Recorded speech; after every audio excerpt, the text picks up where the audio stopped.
طلاب تانية إعدادي عاملين إيه؟ يا رب تكونوا بخير. مستر أحمد عادل معاكم، وجينا النهارده في مراجعة يونت 1 و 2 و 3. هنراجع في الفيديو ده على جرامر يونت 1 و 2 و 3، فركز كده معايا. أي درس كان واقع منك في الجرامر سواء في يونت 1 أو 2 و 3 لحد ما إحنا واقفين، إن شاء الله في الفيديو ده هو هيبقى ممكن يبقى طويل شوية، لكن مع بعض هنراجع الجرامر كله بإذن الله. تعالوا كده مع بعض نفتكر. في يونت 1 كان عندنا جرامر إيه؟ كان عندنا جرامر إيه؟ البريزنت كونتينيوس، فكان الزمن بتاعي اسمه present continuous. طيب ومن اسمه يا مستر قلت لك زمن اسمه present continuous، يعني ايه؟ present يعني مضارع، و continuous يعني مستمر. وما دام هو مضارع مستمر كان بيتكلم عن ايه؟ كان بيتكلم عن حدث مؤقت بيحصل ايه دلوقتي او اثناء وقت الكلام. طيب كان بيتكون من ايه يا مستر؟ كنت بجيب الفاعل الاول، وعلى حسب الفاعل ده اختار حاجه من ثلاثه: يا كلمه am اللي هو فيرب تو بي بقى، يا is يا are. وبعد كده بجيب الفعل مضاف له ing.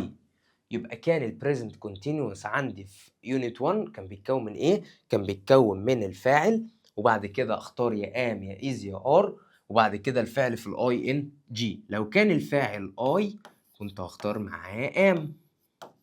طب ولو كان الفاعل هي بمعنى هو، او شي بمعنى هي، او ات بمعنى هو او هي بس غير العاقل، او اي اسم مفرد زي مثلا علي او احمد او محمد، كنت اختار معاهم از. وبعد كده برضو الفعل في الاي ان جي. طيب ولو كان الفاعل يو بمعنى انت، او وي بمعنى نحن، او ذي بمعنى هم، او اي اسم جمع يعني اكتر من واحد، احمد وعلي، محمد واحمد، اكتر من واحد اهو، كنت بختار معاه ار زائد الاي ان جي. خلاص، يبقى انا كده قلت ان الفاعل بيجي الاول، بعد كده ام او از او ار زائد الفعل في الاي ان جي. طيب ناخد مثال كده يا مستر، ناخد كام مثال كده. لو قلت لك مثلا she is watching TV now، يعني هي بتتفرج على التلفزيون دلوقتي.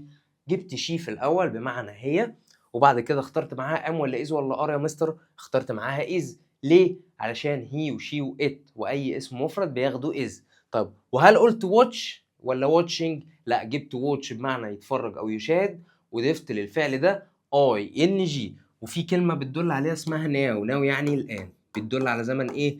المضارع المستمر. ناخد مثال كمان. لو قلت لك they are doing، يعني هم بيعملوا the homework now،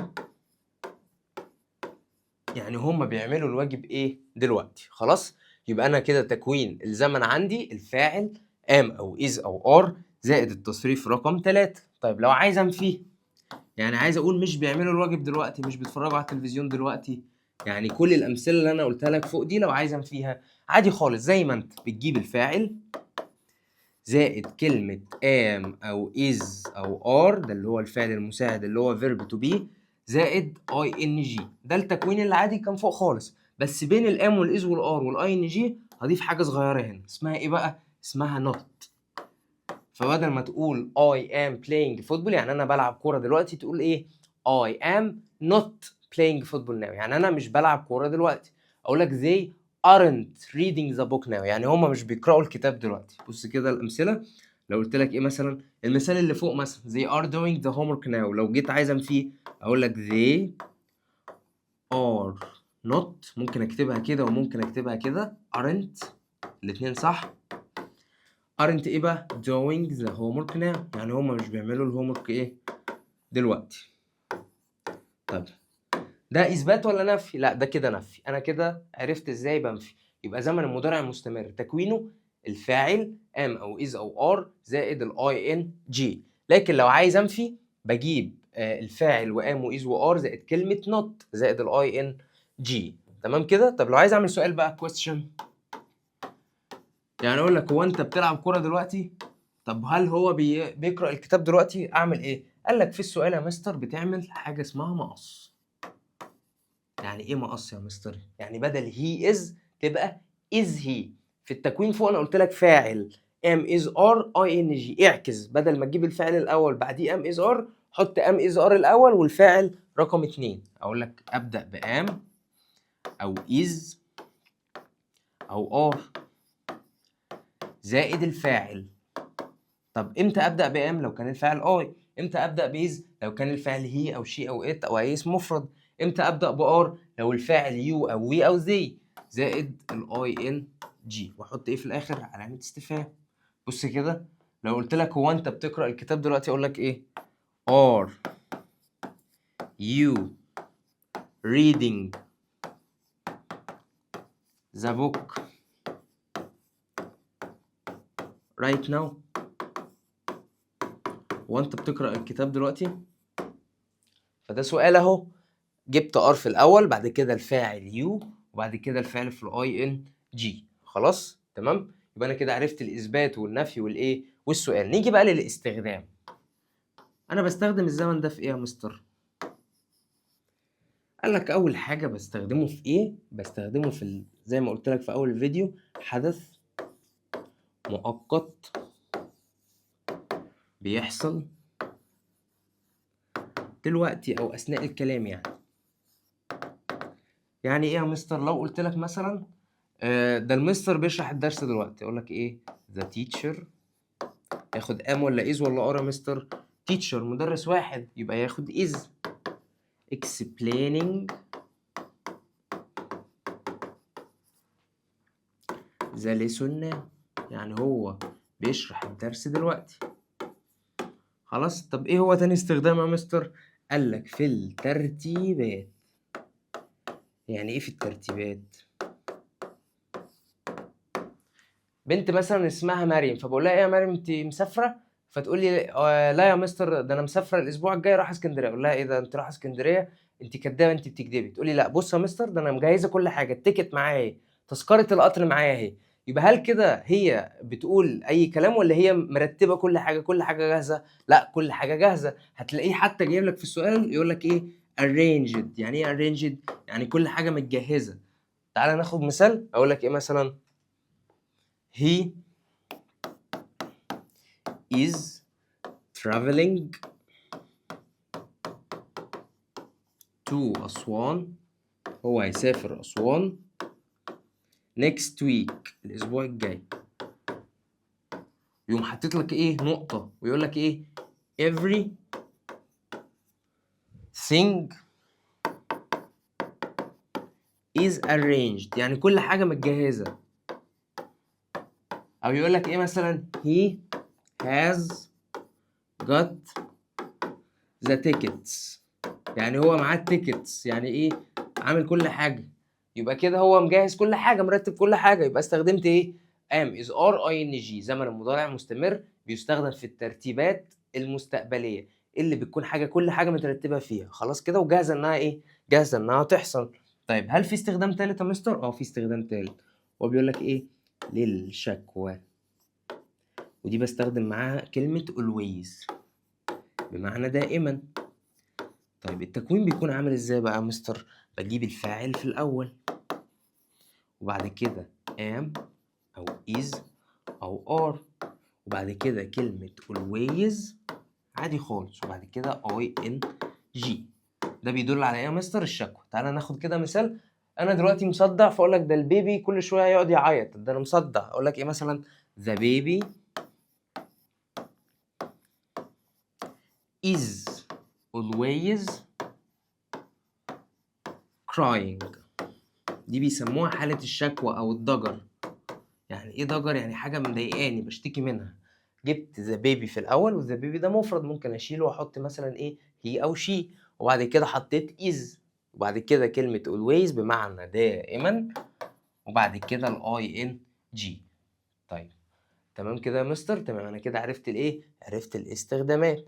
طيب في شوية كلمات بقى بتدل على المضارع المستمر، يعني تشوفها تعرف ان الجملة مضارع مستمر. اسمها الكي ووردز، كلمات الدالة. ايه هي بقى يا مستر؟ عندك كلمة الآن بمعنى ناو، بمعنى الآن. وفي أختها برضو اسمها right now، يعني الآن برضو. طيب ايه تاني يا مستر؟ في كلمة تانية برضو اسمها at the moment، يعني في هذه اللحظة.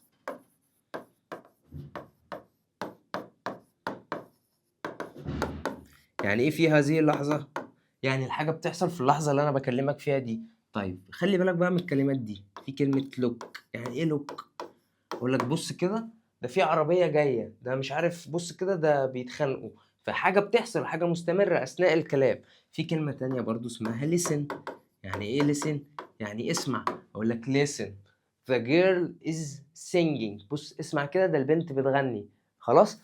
look he is reading the book. بص عليه كده، ده هو ايه؟ بيقرأ. الحلو دي look he is reading the book. بص عليه، ده بيقرأ الكتاب. طيب ايه تاني؟ في كلمة be careful. يعني ايه be careful؟ يعني خلي بالك. اقول لك خلي بالك، ده عربية جاية عليك. يبقى هي جاية، يبقى مستمرة. في كلمة تانية برضو اسمها watch out، يعني احترس برضو. كل دي كلمات بتدل على زمن ايه؟ المضارع المستمر. وعرفنا اليوسج او الاستخدام بتاعه. ده كان اول درس جرامر في يونت 1. نكمل. تعال نخش بقى على يونت 2 وعلى البريزنت سيمبل والباسيف بتاعه. في يونت 2 كان في عندي درس في الجرامر اسمه زمن المضارع البسيط، مش المستمر. بقى خلصنا المستمر كان في يونت 1. جينا في يونت 2 قال لك في زمن اسمه البريزنت سيمبل. البريزنت سيمبل ده يا مستر ده المضارع البسيط. يعني ايه مضارع بسيط؟ يعني حاجه او بستخدمه في ايه؟ حاجه روتينيه او عادات بعملها كل يوم. خلاص كده. طيب استخدامه او مش استخدامه، سوري، تكوينه ايه؟ عامل ازاي يا مستر؟ قال لك بجيب الفاعل، وبعد كده بجيب بقى الفعل. لو كان الفاعل هي او شي او ات او اي اسم مفرد، هجيب الفعل بقى اللي هو بعد الفعل ده مضاف له حاجه من 3، يا اس يا اي اس يا اي اي اس، واكمل جملتي عادي خالص. يعني مثلا يا مستر اقول لك احمد بيلعب كوره، اقول لك احمد plays فوتبول. يعني احمد بيلعب كوره. ايه ده؟ هو مش يلعب يعني بلاي يا مستر؟ بلاي يعني بلاي، بس احمد ده مفرد، فجيب بلاي بمعنى يلعب واضيف لها اس. خلاص كده. طيب السؤال اللي دايما بيتسأل، امتى اضيف اي اس؟ اقول لك تضيف اي اس. تعالى بقى في اول السبوره خالص، لو لقيت الفعل اخره حاجه من اللي هقولهم لك دول، اس اتش سي اتش اكس او دبل اس، حط اي اس. يبقى لو لقيت الفعل اخره اي حاجه من دول هنحط ايه؟ اي اس. يعني مثلا عايز اقول لك الميكانيكي بيصلح العربيه، اقول لك ذا ميكانيك. ميكانيكي ده مفرد صح؟ طيب يصلح يعني فيكس. اكتبها ازاي؟ اكتبها كده؟ لا، لو كتبتها كده اقول لك غلط. لان ليه يا مستر؟ لان هنا فيكس بمعنى يصلح اخره اكس. هل من ضمن الحاجات دي؟ اهو.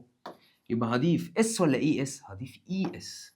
طبعا ده مع مين؟ مع يو شي وات بس. لكن لو هنا يو مثلا يبقى يو فيكس عادي خالص. طيب يبقى ذا ميكانيك فيكسز ذا كار. وهكذا بقى. لو لقيت فعل اخره اس اس زي مثلا بريس يعني يضغط، تبقى بريسز. لو لقيت فعل اخره دو سوري زي دو مثلا يبقى داز. يعني جو مثلا يعني يذهب، احط له اي اس يبقى هي جوز. خلاص. طب لو لقيت فعل اخره سي اتش زي واتش يشاهد، تبقى واتشز دبليو اي تي اتش اي اس. طب لو يغسل ووش، يعني مثلا ووش اخره اس اتش اهو صح، احط له اي اس مع هيوش يو ايه وات. طب امتى احط اي اي اس يا مستر؟ قال لك تحط اي اي اس لو لقيت الفعل اخره واي وقبل الواي حرف ساكن. يعني ايه حرف ساكن؟ اي حرف غير الخمسه اللي هقولهم لك دول، الاي والاي والاو واليو والاي. دول الحروف الايه يا مستر؟ المتحركه. لكن دي ايه؟ اي حرف غير ده يبقى ساكن. خلاص. زي مثلا يذاكر. يذاكر يعني ستادي. ستادي اخره واي وقبل الواي حرف دي. الدي ده ساكن ولا متحرك؟ ده ساكن يا مستر. عرفت منين؟ ما هو مش من ضمن الخمسه دول، يبقى ده ساكن. لما اجي اصرفه مع يو شي وات ستادي بقى، ده يبقى ايه؟ هي ستاديز. شلت الواي وحط اي اي اس. خلاص كده يا مستر. طب لو قبل الواي حرف متحرك زي كلمه بلاي، حط ايه؟ حط اس على طول. ماشي. طيب طب لو كان الفاعل بقى يا مستر، نكمل يو. يعني الكلام ده كله اللي انا شرحته فوق ده هنحط اس او اي اس او اي اس لو كان الفاعل هي او شي او ات. طب لو كان الفاعل يو او وي، او they او اي اسم جمع. هات بقى الفعل فين؟ قال لك هات الفعل في المصدر، يعني مش مضاف له اي اضافات. يعني ايه يا مستر؟ اقول لك هما بيلعبوا كوره، اقول لك they play football. طب ليه هنا ما قلتش plays يا مستر؟ عشان الفاعل they، وقال لك ان لو كان الفاعل they او you او we حط الفعل فين؟ في المصدر. طيب لو عايز انفي المضارع البسيط هنفيه ازاي؟ هنفيه بايه؟ بكلمه don't او كلمه doesn't. يعني اجيب الفاعل بعد كده don't او doesn't، وبعد كده الفعل فين يا مستر؟ في المصدر. امتى don't؟ لو كان الفاعل you او we او they او اي اسم جمع. طب امتى doesn't؟ لو كان الفاعل he او she او it او اي اسم ايه؟ او اي اسم جمع. طب عايز اعمل سؤال، بجيب do او does في الاول وبعد كده الفاعل وبعد كده الفعل ايه في المصدر. اقول لك ايه؟ do you love football؟ هو انت بتحب الكرة؟ اقول لك مثلا does he play football؟ هل هو بيلعب كرة؟ تمام؟ طيب ده سؤال. طب لو عايز اعمل بقى اصلا الدرس اساسه اللي انا هشرحه ده دلوقتي، الباسيف. يعني ايه باسيف؟ يعني مبني للمجهول. يعني مثلا اقول لك العربيه بتتصلح، هل العربيه هتصلح نفسها بنفسها؟ اكيد لا، اكيد حد هيصلحها. يبقى معنى كده ان الجمله مبنيه للمجهول. طيب عشان ابني للمجهول هبدا بالايه او التكوين بتاع المبني للمجهول او الباسيف عامل ازاي؟ ببدا بالاوبجكت، ببدا بالمفعول اللي هو المفعول به اللي وقع عليه الفعل، وبعد كده كلمه من ثلاثه، يا ام يا از يا ار. واحط الاي ان جي؟ لا، ام از ار اي ان جي، وهنا بيكون فاعل مش مفعول. ده كان المضارع المستمر اللي احنا لسه شارحينه من شويه. لكن لو هنا عايز باسيف مبني للمجهول في زمن ايه يا مستر؟ في زمن المضارع البسيط. هجيب المفعول وام واز وار زائد البي بي. ايه هو البي بي؟ ده التصريف التالت. طيب يعني ايه يا مستر؟ انا مش فاهم. بص كده الجمله دي، لو قلت لك علي does، يعني علي بيعمل the homework، بيعمل الواجب. تعالى كده نفصص الجمله دي. علي ده مفعول ولا فاعل؟ ده فاعل. طب وداز هو اصلا اصل الفعل ايه؟ دو، وضفت له اي اس عشان علي مفرد، يبقى ده الفعل. وذا هومورك ده الواجب، ده اللي بيتعمل، يبقى ده المفعول. صح كده؟ دي جمله اكتف ولا باسف؟ دي جمله اكتف عاديه خالص مبنيه للمعلوم. طب عايز ابنيها للمجهول بقى يا مستر، اعملها ازاي؟ مستر قال لك في تكوين المبني للمجهول للمفعول للبريزنت سيمبل هتحط اول حاجه المفعول. فين المفعول هنا؟ ذا هومورك، الواجب. يبقى اقول ذا هومورك، الواجب ده مفرد صح؟ ياخد ام ولا از ولا ار؟ ياخد از يا مستر، از. طيب وهنا مستر عايز التصريف الثالث. التصريف الثالث من دو ايه؟ قال لك تصريفات دو ديد. التصريف الثالث ايه بقى؟ done. يبقى the homework is done. ممكن تسكت وممكن تضيف حاجة تانية، تقول ايه؟ باي علي، يعني بواسطة علي. الاتنين صح. يعني دي ممكن تتحط وممكن ايه؟ ممكن لا. طيب ناخد مثال كمان. اقول لك مثلا، اقول لك هي غسلت الاطباق. she washes the dishes، هي بتغسل الاطباق. هبدأ بمين بقى لو عايز ابني المجهول؟ عايز اقول لك الاطباق بتتغسل، يبقى the dishes يعني الاطباق. ام ولا ايز ولا ار؟ ار عشان جمع يا مستر. التصريف الثالث من ووش، ووش ووشد ار ووشد. واحط نقطة، او مثلا ممكن اقول باي بواسطة مين مثلا؟ اي اسم. باي ذا جيرل بواسطة البنت. ماشي يا مستر؟ طيب لو عايز انفي، بدل ما اجيب ام وايز وار هجيبهم عادي واضيف كلمة هنا اسمها ايه؟ اسمها نوت في النفي. خلاص. طب لو عايز اعمل سؤال هعمل مقص، بدل ما اقول لك the homework is done by علي، يعني الواجب اتعمل بواسطة علي، اقول لك ايه؟ is the homework done by علي؟ هل الواجب اتعمل بواسطة علي؟ هعمل مقص واجيب التصريف التالت عادي خالص. ماشي يا مستر؟ ده كان الباسيف للمبني للايه؟ او المبني المجهول لزمن ايه؟ المضارع البسيط او البريزنت سيمبل. نيجي بقى لحاجة اسمها المودال فيربس. يعني ايه مودال فيربس؟ يعني الافعال الناقصه. الافعال الايه؟ الناقصه. طيب وهي بقى الافعال الناقصه دي يا مستر؟ هل هي ناقصه بنشتمها يعني؟ لا اكيد مش بنشتمها. امال ايه؟ المودال فيربس دي بجيب اول حاجه الفاعل، تكوينها بيكون عامل ازاي؟ بجيب الفاعل زائد الافعال الناقصه دي. اي فعل من دول، ممكن must يعني يجب، وممكن should يعني يجب، وممكن ايه تاني might يعني ربما، وممكن may يعني ربما برضو، وممكن ايه تاني يا مستر، وممكن كان يعني يستطيع، وممكن could يعني استطاع، وممكن ايه تاني يا مستر، وممكن will يعني سوف، وممكن would.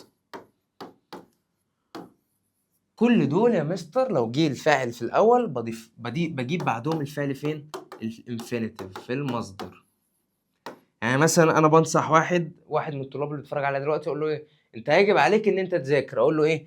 you انت should يعني يجب عليك study، اجيب الفعل في المصدر بقى. you should study hard، انت لازم تذاكر كويس.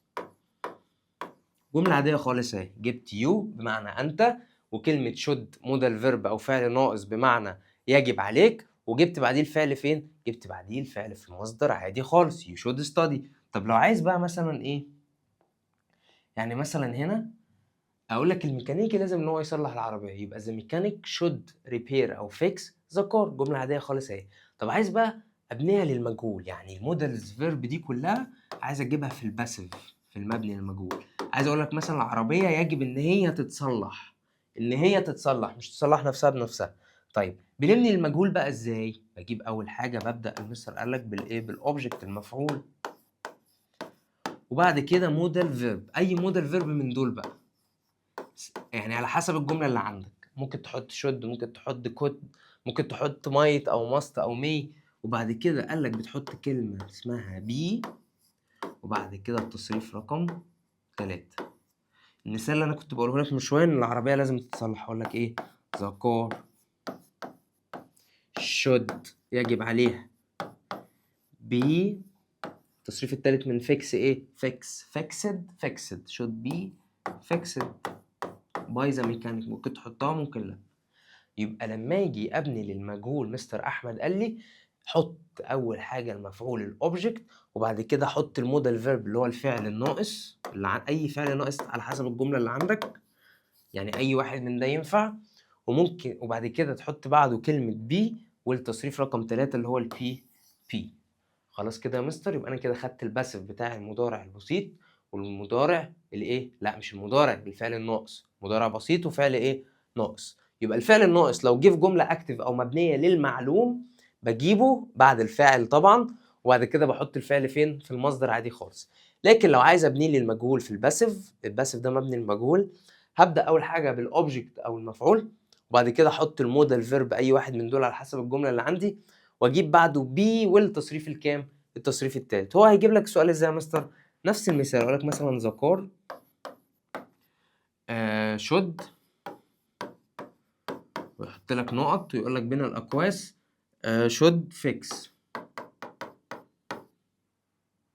ويحط لك نقطه. طيب هل كده الجمله صح؟ لا، الجمله محتاجه تعديل، فانت تقوم معدلها ذكر شود بي فيكسد. كده جملتي صح وبقت ايه؟ باسيف بالطريقه الصحيحه. خلاص يا مستر؟ تمام يا مستر. كده احنا خلصنا جرامر يونت 1 كله اللي هو المضارع المستمر، وخلصنا جرامر يونت 2 اللي هو المبني المجهول للمضارع البسيط وللمودال فيربز او الافعال الناقصه. نيجي لدرس الجرامر بتاع يونت 3 عشان هو رخم شويه، فتعالوا كده مع بعض نشوف. درس الجرامر في يونت 3 هو رابط لك ما بين الماضي البسيط والماضي المستمر. هو في ماضي مستمر يا مستر؟ في ماضي مستمر، في باست سيمبل ماضي بسيط، وفي باست كونتينوس اللي هو الماضي المستمر. داخل ايه؟ المضارع المستمر. تعالى الاول ناخد الباست سيمبل، ده الدرس البسيط بتاعنا اللي احنا بنحبه من كل السنين اللي احنا ايه كنا بناخد فيها انجلش. باست سيمبل اللي هو الماضي البسيط، ده التصريف رقم كام للفعل يا مستر؟ التصريف رقم 2. يبقى باست سيمبل دائما ما يكون تصريف رقم 2 للايه؟ للفاعل. طيب كان تكوينه ايه بقى يا مستر؟ التكوين العادي بتاعنا، اول حاجه بجيب الفاعل، ده لازم اي جمله عندي تكون اكتف مبنيه للمعلوم لازم ابدا بالفاعل، وبعد كده التصريف رقم 2 للفعل زي ما قلت لك، وبعد كده بتكمل جملتك عادي خالص. طب وليه تسمى ماضي؟ عشان حاجه حصلت في الماضي بتدل على الماضي، يعني خلصت وانتهت. اقول لك ايه مثلا؟ علي traveled يعني سافر، علي سافر للاقصر تو الاقصر last week، يعني هو سافر للأقصر الأسبوع اللي فات. جبت كلمة علي في الأول لأن هي الفاعل، هو اللي سافر. وترافلد التصريف التاني من ترافل، ترافلد حطيت لها اي دي، ده فعل منتظم. تو الأقصر لاست ويك عشان هو سافر الأقصر ايه الأسبوع اللي فات. لاست ويك دلت على زمن الماضي، ممكن هنا احط لاست ويك، ممكن احط يسترداي يعني امبارح، كل ده بيدل على ايه الماضي. لاست فرايداي الجمعة اللي فاتت، وهكذا. طيب ممكن اقول لك ان وسنه في الماضي، اقول لك ان 2010 يعني سافر في 2010. ما هو 2010 دي يا مستر ماضي، يبقى بتدل على زمن الماضي البسيط. طيب علشان انفي بقى زمن الماضي البسيط، يعني عايز اقول لك علي ما سافرش في 2010، هجيب الفاعل وبعد كده كلمه didn't، بعد كده كلمه ايه يا مستر didn't، وبعدها الفعل فين في المصدر. يعني يا مستر المثال اللي فوق ده عايز انفيه، اقول لك علي didn't، انت صحح لي بقى، اقول لك علي didn't traveled، لا تقول لي يا مستر اقف عندك، علي didn't travel فعل في المصدر to الاقصر in 2010 مثلا، في 2010. خلاص يا مستر، يبقى انا بنفي بكلمه ايه بكلمه didn't. طب عايز اعمل سؤال question، قال لك هتبدا بالفعل المساعد اللي اسمه did زائد الفاعل زائد ايه يا مستر الفعل في المصدر infinitive وحط question. طب كنت ببدأ بمين أو كنت بعمل سؤال إزاي في المضارع البسيط؟ حد فاكر؟ كنت ببدأ يا إما بدو يا إما بدز، لكن هنا هبدأ بديد زائد الفاعل والفعل في المصدر. أقول لك إيه مثلا؟ did you eat كشري؟ هنا جوعنا بقى ولا إيه؟ yesterday، هو أنت كلت كشري إمبارح؟ كلمة yesterday دلت على أنهي زمن؟ دلت على زمن الماضي البسيط، فسألت بديد وجبت يو اللي هو الفاعل، وبعد كده ايت بمعنى ياكل، فعل فين في المصدر، وكشري ده المفعول، وبعد كده كلمه يسترداي دلت على انهي زمن بمعنى امبارح، دلت على زمن الماضي البسيط، دلت على زمن ايه الماضي البسيط. طب لو عايز ابني للمجهول يا مستر، ركز بقى في التكوين ده، لو عايز ابني للمجهول في الباسيف في المضارع في الماضي البسيط سوري، هبدا اول حاجه بالاوبجكت المفعول. في المضارع البسيط قلت لك ام او از او ار والتصريف رقم 3، وقلت لك في المودال فيربز يعني تحط المودال فيرب بعد كده المفعول وبعد كده المودال فيرب وبعد كده كلمه بي وبعد كده التصريف الثالث. هنا بقى الوضع مختلف شويه، هجيب المفعول وبعد كده كلمه ووز او وير، لو كان المفعول مفرد هحط ووز، لو كان المفعول جمع هحط وير. خلاص، وبعد كده التصريف رقم كام؟ البي بي، تصريف رقم 3. اقول لك مثلا المثال اللي احنا عمالين نلعب بيه من بدري، اقول لك العربيه اتصلحت امبارح، اقول لك ذا كار تصلح نفسها بنفسها؟ لا اكيد يا مستر، يبقى هي باسف، يبقى ذا كار مفرد ولا جمع؟ مفرد، تاخد ووز ولا وير؟ تاخد ووز. ووز التصريف الثالث من فيكس، فيكسد يسترداي. طيب المثال بتاع الاطباق، الاكزامبل بتاع الاطباق، عايز اقول لك الاطباق اتغسلت امبارح، اقول لك ايه مثلا؟ ذا ديشز يعني الاطباق مفرد ولا جمع يا مستر؟ مفرد لا جمع، تاخد ايه وير، يبقى ذا ديشز وير. ها التصريف التالت من ووش، ووشد يسترداي، ده الاطباق اتغسلت امبارح يا مستر. خلاص كده يبقى ده الباسيف بتاع الماضي الايه البسيط. طب في كي ووردز للماضي البسيط؟ قال لك في كي ووردز للماضي البسيط، في كلمات داله تشوفها تعرف ان زمن الجمله ماضي بسيط. ايه هي يا مستر؟ مده زائد اجو، يعني ايه يا مستر؟ يعني منذ. اقول لك ايه مثلا؟ 3 hours ago يعني منذ 3 ايه ساعات. لما اقول لك منذ 3 ساعات مش ده ماضي؟ ماضي يا مستر. طيب ايه تاني؟ الكلمه اللي احنا عارفينها yesterday، يعني ايه yesterday يا مستر؟ يعني امس، يعني امبارح. طيب ايه تاني يا مستر؟ كلمه last زائد بقى اي حاجه، شهر، يوم، اي حاجه. اقول لك مثلا last friday يعني الجمعه اللي فاتت، الجمعه الماضيه. طيب حماده هلال خالص، اقول لك ايه؟ in the past، يعني ايه in the past؟ يعني في الماضي. لما اقول لواحد in the past في الماضي يقول لي زمن الجمله مضارع، يبقى انت كده غبي. خلاص، in the past يعني فين؟ في الماضي. طيب كنا بنقول ايه هنا؟ كنا بنقول الكلمات الداله على الماضي البسيط، قلنا in the past يعني في الماضي. يعني ايه في الماضي؟ يعني الجمله دلت على ماضي بسيط. ان زائد سنه ماضيه، يعني مثلا ان 2010 ان 2020 ان 2005، كل دي ايه؟ كل دي ازمنه او سنين كانت فين؟ كانت في الماضي، يبقى تدل على الماضي البسيط. طيب في كلمه تانية، اقول لك كلمه مثلا اسمها ايه؟ once. يعني ايه once؟ يعني ذات مره. بتدل على ايه برضو؟ بتدل على الماضي البسيط. صعب الماضي البسيط يا مستر؟ سهل خالص. طيب تعالوا بقى ناخد الباست ايه؟ الباست كونتينوس، اللي هو زمن الماضي المستمر.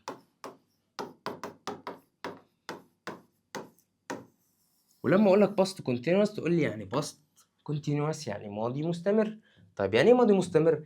يعني حدث كان مستمر لفتره في الماضي البسيط. يعني ايه يا مستر؟ طب تكوينه ايه ده؟ هجيب الفاعل في الاول زائد كلمه was او were زائد الفعل في الاي ان جي. الله، انت مش من شويه يا مستر قلت لنا ام از ار اي ان جي؟ فاعل ام از ار اي ان جي، قلت لك بس ده في زمن المضارع المستمر، لكن ده ماضي مستمر. يبقى اجيب الفاعل was were زائد اي ان جي. اقول لك ايه مثلا؟ from 5 to 7 yesterday، امبارح من 5 ل 7 I was playing football، انا كنت بلعب كوره.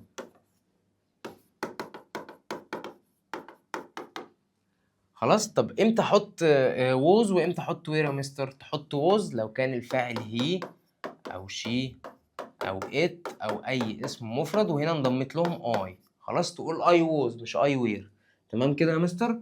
طيب امتى احط وير؟ لو كان الفاعل يو او وي او زي او اي اسم جمع. ماشي. طيب يبقى انا زمن الماضي مستمر بتكلم على حاجه معينه كانت بتحصل في وقت معين او كانت مستمره لفتره فين؟ في الماضي المستمر. الماضي المستمر في الماضي. اقول لك امبارح من 5 ل 7 كنت بلعب كوره، ما هو من 5 ل 7 امبارح دي مده في الماضي، يعني الحدث كان مستمر من 5 ل 7 فين؟ في الماضي. يبقى باست كونتينوس. يعني ايه؟ يعني ماضي مستمر. طيب لو عايز انفي بدل ووز وير واي ان جي حط هنا في النص ايه؟ نوت. اقول لك from 5 to 7 yesterday I was not او wasn't playing football، انا ما كنتش بلعب كوره.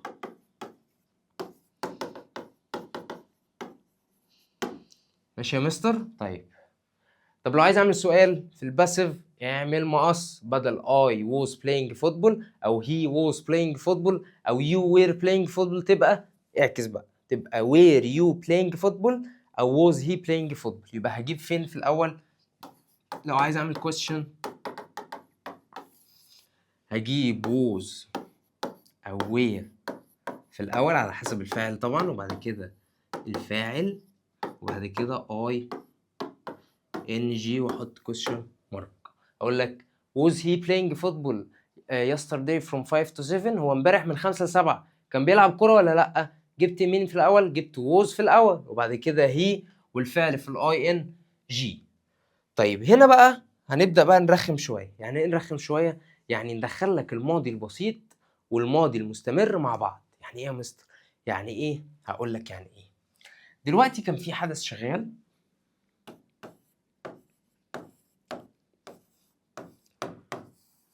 في الماضي، يبقى استخدم ايه؟ ماضي مستمر.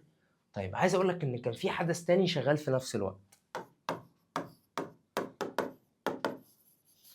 برضو مش فاهم يا مستر. يعني عايز اقول لك امبارح انا لما كنت بذاكر ماما كانت بتطبخ، مش الحدثين كانوا مستمرين في نفس الوقت؟ اقول لك امبارح من 5 ل 7 انا كنت بذاكر او بعمل الواجب، بس ماما في نفس الوقت كانت ايه؟ كانت بتتفرج على التلفزيون مثلا. يبقى كده حدثين، حدث كان مستمر وحدث كان مستمر، الاتنين ماشيين مع بعض في نفس الخط، الاتنين مستمرين في نفس الوقت، يبقى الاتنين ماضي مستمر. طيب عايز اقول لك لما كنت بذاكر ماما كانت بتطبخ. لما شفت كلمة لما اللي أنا بقولها لك دي تقدر تكتبها 3 كلمات، تقدر تكتبها while أو as أو just as زائد. أنا قلت لك حاجة مستمرة يبقى حدثين يعني جملتين، يبقى زائد جملة ماضي مستمر وتحط كوما زائد جملة ماضي مستمر اللي هو الحدث الأول اللي شغال والحدث التاني اللي شغال في نفس الوقت. طب ما تديني مثال كده يا مستر؟ المثال اللي أنا لسه قايله لك قلت لك while، عايز اقول لك لما كنت بذاكر، او as او just as. 3 صح، 3 بمعناهم لما او عندما. طيب عايز اقول لك لما كنت بذاكر while I was studying. لما كنت بذاكر، لما كنت بذاكر ايه اللي كان بيحصل؟ ماما كانت بتطبخ، كوما my mom was cooking. طيب تعالى كده نفصصها. اول جمله اهي جمله ماضي مستمر عادي خالص، اي خدت was وبعد كده اي ان جي. طب والتانيه جمله ماضي مستمر برضو، ماي مام فاعل مفرد خد was والاي ان جي. يبقى الاثنين ايه؟ الاثنين مستمرين في نفس الوقت. الاثنين مستمرين ايه في نفس الوقت؟ ماما بتطبخ وانا بذاكر، انا بذاكر وماما بتطبخ. طب ينفع نشقلبها؟ اقول لك لما او ماما كانت بتطبخ لما كنت بذاكر، تنفع عادي. يعني ممكن وايل دي اجيبها او جاست از او از اجيبها في النص هنا، اكتب وايل او as او just as وانزل بالجمله عادي خالص اللي هي رقم 1 دي، والجمله رقم 2 اجيبها هنا عادي خالص. طب في فرق ما بين الاثنين، ما بين ده وده؟ ما تقوليش ان وايل جت في النص، ده فرق، انا معاك. طب ايه الفرق التاني؟ ان الكوما بتتشال. يبقى لما وايل او as او just as بحطها في النص، الكوما ايه؟ بتتشال. يبقى اقدر اقول my mom was cooking while I was studying. ماما كانت بتطبخ لما كنت بذاكر. واقدر اقول ايه تاني؟ انا او لما كنت بذاكر ماما كانت بتطبخ. بس هنا ايه؟ ما دام وايل او از او جاست از في الاول، احط ايه؟ احط كوما يا مستر. طيب ده كان اول استخدام. طب تاني استخدام، حدث كان مستمر. الحدث كان شغال مستمر في الماضي طبعا، وحدث اخر قطعه. يعني ايه يا مستر؟ عايز اقول لك لما انا كنت بذاكر ماما وصلت من الشغل. شفت اللي انا قلتها؟ ماما وصلت، يبقى ده ماضي بسيط. يبقى دايما اللي بيقطع او دايما الحدث اللي بيقطع بيكون ماضي بسيط. يبقى تكوينها هيكون عامل ازاي؟ هجيب في الاول while او as او just as بمعنى لما او عندما، زائد الحدث اللي كان مستمر زائد ماضي مستمر، كوما الحدث التاني اللي قطع اسمه ماضي مستمر ولا ماضي بسيط؟ ماضي بسيط. ناخد مثال، اقول لك ايه مثلا؟ just as I was studying، دي جملة ماضي مستمر اهي، was where و ing، كوما لما كنت بذاكر. عايز اقول لك ماما وصلت، my mother اسمها ايه بقى؟ arrived. التصريف التاني من arrived. يبقى دي جملة ماضي مستمر ولا ماضي بسيط؟ لا دي جملة ماضي بسيط يا مستر، لأن ده الحدث اللي قطع. يبقى ما دام الحدث قطع يبقى ماضي بسيط، والحدث اللي كان مستمر يبقى إيه؟ ماضي مستمر. يبقى ده الحدث اللي كان شغال اللي هو لما كنت بذاكر، بعد كده جه حدث تاني اللي هو ماضي بسيط قطعه، يبقى ماضي بسيط. ماما وصلت. خلاص؟ طيب هقدر أقول ماما وصلت لما كنت بذاكر؟ عادي. أجيب جاست أس في النص، واجيب جمله الماضي المستمر بعدها، واجيب جمله الماضي البسيط في الاول، وهشيل الايه طبعا؟ الكوما، لان وايل او از او جاست از لما بتيجي في النص بعمل ايه؟ بشيل الكوما. بشيل الايه؟ بشيل الكوما. ماشي؟ طيب نيجي ليفل رخامه شويه. ايه هو يا مستر؟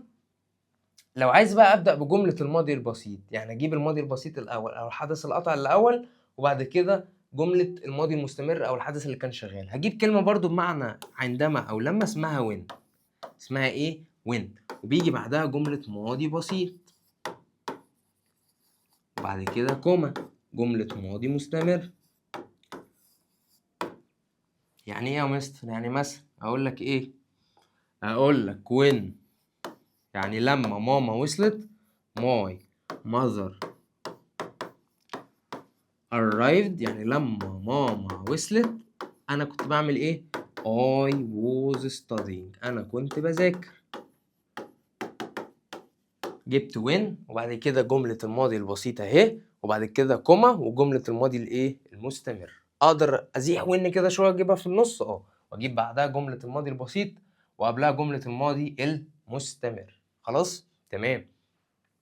يبقى انا كده خدت while وas وجاست as، بمعنى عندما بيجي بعدهم يا اما جملتين يبقوا ماضي مستمر، يعني كده الحدثين مستمرين في نفس الوقت.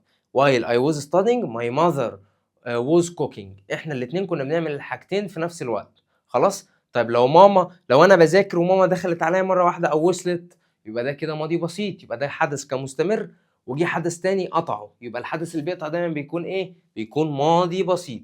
طب كلمه when لو جت هجيب بعدها ماضي بسيط، وبعد كده الجمله التانيه بتكون ماضي ايه؟ ماضي مستمر. طيب بص كده الجمله دي، اقول لك while traveling to الأقصر علي was exhausted مثلا. يعني لما كان مسافر للأقصر علي كان مرهق. ايه ده يا مستر؟ هي وايل ينفع يجي بعدها ان جي على طول من غير ما احط فاعل ووز وير وان جي وجمله كامله يعني؟ اقول لك امتى؟ لو نفس الفاعل. يعني ايه لو نفس الفاعل في الجملتين؟ يعني علي اللي تعبان ده هو اللي كان مسافر للأقصر، فمش لازم هنا احط لك اقول لك وايل علي ووز ترافلينج، ممكن علي ووز دي اشيلها عادي واحط اي ان جي على طول. امتى؟ لو الجمله نفس الفاعل، لو الجمله نفس الايه؟ الفاعل. يعني اللي حصل هنا هو نفس الشخص، هو علي. خلاص، يبقى لو نفس الفاعل احط اي ان جي عادي. طب لو مش نفس الفاعل ما ينفعش، لازم دي يجي بعدها جمله كامله ودي يجي بعدها جمله ايه؟ كامله. ماشي؟ طيب في حاجه تانية اسمها اثناء. يعني ايه اثناء؟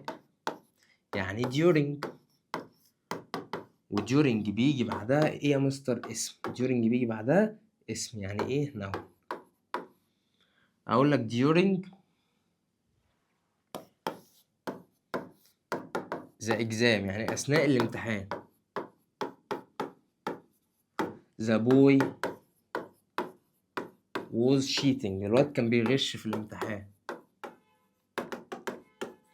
يبقى جبت during في الاول وبعدها ايه؟ بعدها اسم يا مستر، بعدها اسم. وهنا دي بمعنى ايه؟ اثناء. اثناء الامتحان كان بيحصل كذا. خلاص يا مستر؟ تمام؟ كله تمام كده؟ يبقى كده احنا خدنا جرامر يونت 1 و 2 و 3، رجعنا عليهم بسرعه وعرفنا القواعد. وباذن الله بالتوفيق ليكم في اللي جاي كله ان شاء الله، ودايما اشوفكم بخير باذن الله.